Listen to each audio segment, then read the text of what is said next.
do you guys know how memory fetch will work in microprocessor, microcontroller and everything? So here is the lecture. We can discuss more thing on how the fetch process and ROM and other memory things is. So let's go into the lecture that how the memories will usually fetched. So then I will let you know how the RAM and other purpose are working. So you guys know, right? So we will be if you guys are already some have background on the C and embedded C program, so most probably we will be giving some address from where the data will be fetched. So that is how microprocessor or low level languages will be performed in the microprocessor microcontroller programming. So this section here there is, right? So this is only address line. So these are address line.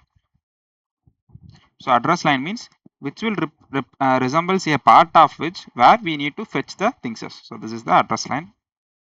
So address lines will be some quite thing. For an example, if we are giving 0 here means the particular 0th position will be fixed, picked from there. So if we are giving 9 means the particular 9th position will be fixed. So 9 if the based on that will not be given, so that will be given in binary format here and output will be fetched and that will be returned here. So that is how it will work. So thing is that so n is to 2 power n decoder will be generally used. So this will be 0, this will be 1, this will be 2, this will be 3 and this will be 2 power n minus 1. So that for if there are n, so this will be 0, 1, 2, 3 and this is n minus 1. So if n address lines are there, so n address lines are there. Yeah, address line means the bit. For example, if you are using 64-bit means then will not be indicating that. So if you have 1 GB of memory, so if you have 1 GB of memory, so let's take 1 MB of memory. So 1 MB of memory, then what will be the bit that we can use? So 1 MB, so means that will be having so 10 power 6.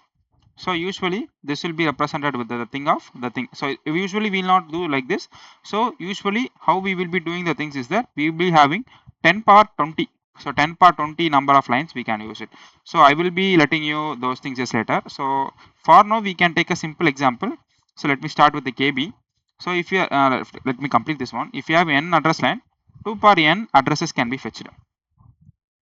So 2 power n address memories, or let me use as memories. So 2 power n memory position. 2 power n memory position.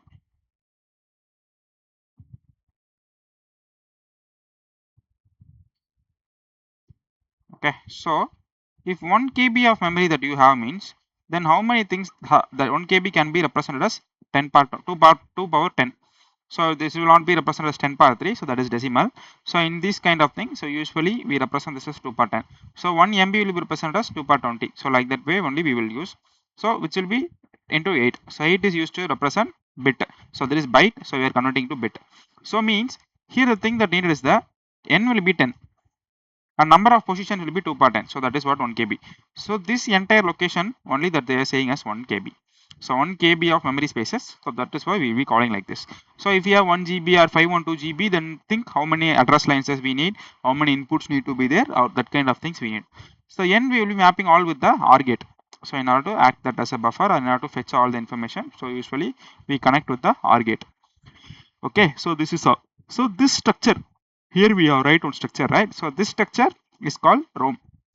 So this is one of the combinational circuit. This is not a combination sequential circuit. So this is one of the combinational circuit because as memory is not a memory element like flip-flop registers are not involved here, right?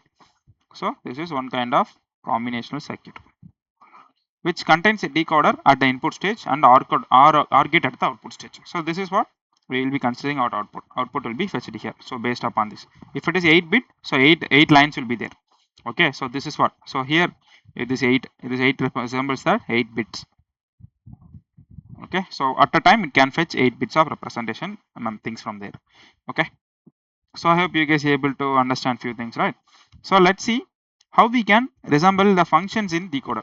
So this one we already discussed. So let me recheck it. So a comma b comma c, we have a min terms that is m of 2 comma 3 comma 4 comma 6. Okay, so let me use the same, let me redraw it.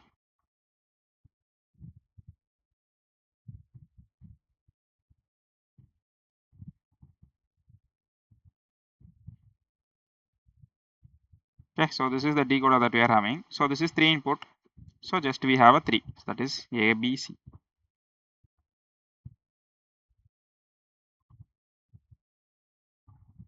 Okay, so 3 we will be having 8 outputs. 1, 2, 3, 4, 5, 6, 7. Okay, so this can be mapped to A, B and C. So this is 3:8 decoder.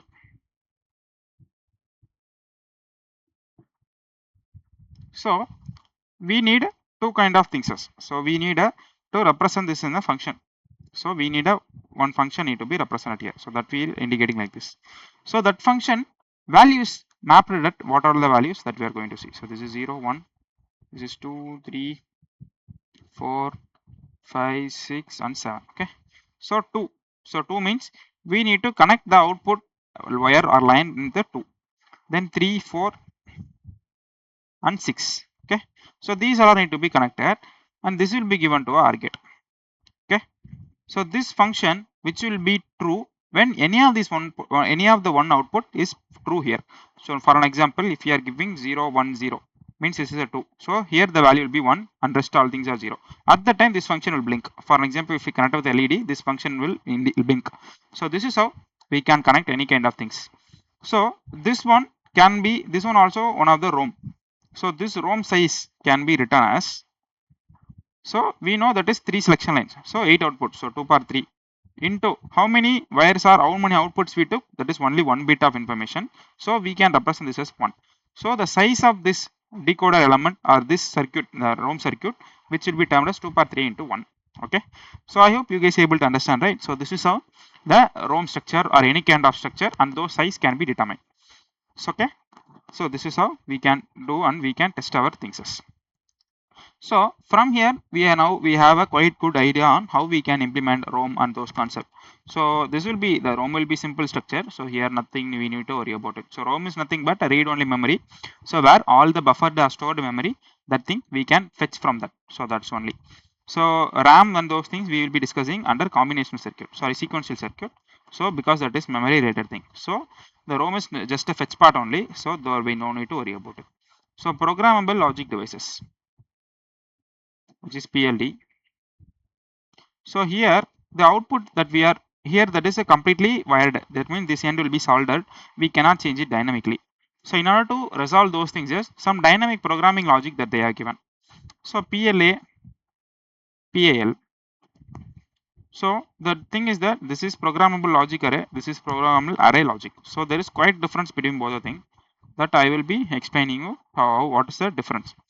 So this is programmable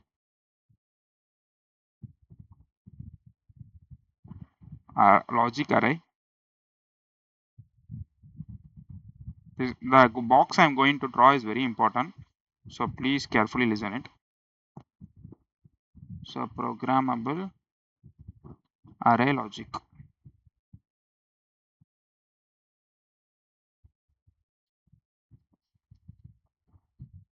Okay. So let me draw a table so that you guys can understand it clearly. So here is a header string. This is the side string. Okay. So here OR gate, here AND gate. So here ROM. So this is normal combinational circuit. So here we have already see both the, here we have used AND gate, OR gate, right? So similarly AND gate can also be used. So that's why we have mentioned here. Here you see the normal ROM logic, how we can use the AND gate and OR gate is that it will be fixed. So we cannot change it. So once that is built up, which cannot be changed. So that concept is called ROM. So PROM, programmable ROM, programmable read-only memory, where the OR gate can be programmable, but AND gate will be fixed. Okay. So in some circuit we can use OR gate alone, in some circuit AND gate alone. So that's why there is quite difference. In some cases they will combine all the thing and they will do. So this is some kind of logical array to fetch output. So that's why I am explaining it clearly here. So PAL, PLA. So there is two things where the OR gate is fixed here and AND gate is programmable. Okay. So PLA is very advanced where both the logics can be programmable. So programmable means we no need to fix the circuit as it is. So based upon our input or based upon the control units, this one can be changed or verified. So that's the quite important idea of these things. So I hope you guys able to get it right. So how we can decode and how we can get the informations from the ROM that is already presenting memory element, where we could get some kind of data from there. So that's what I am explaining here. Okay guys, I am leaving here. So please stay tuned for next lecture. So next lecture is very important. We are going to kickstart our sequential circuit. Okay, bye guys.